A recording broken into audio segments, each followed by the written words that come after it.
Claudine, amely kéri vissza mind a kastély. És volt annak testvére, a Sell László, az apja után, a bár után annak hívták, Wengrovinak az unokája.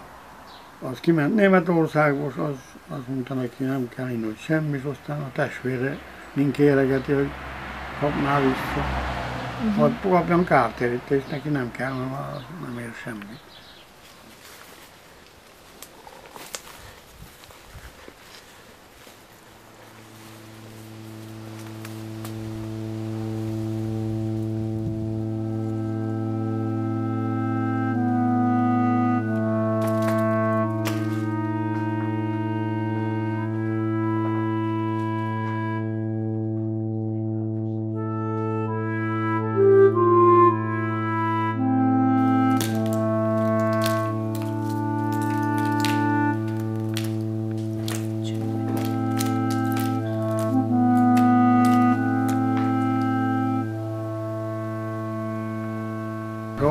Gróf Somsis Tihomérné az ura, Magyarországon az országházi jogtanácsos.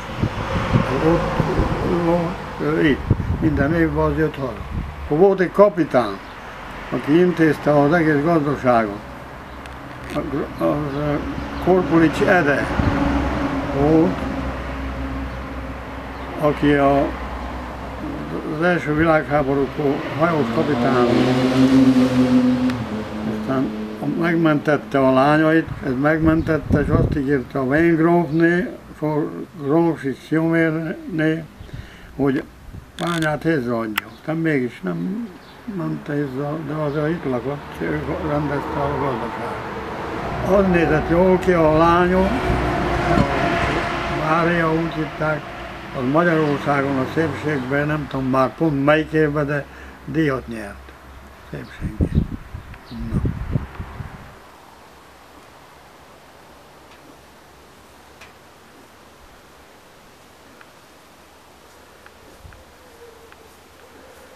Hát én úgy tudom, hogy ugye a kastély az a Somsics grófoké volt, és ez a másik épület pedig ez a gazda tiszt épülete volt. Ő itt lakott, és ő irányította állítólag a gazdaságot, mert elég sok földjük volt,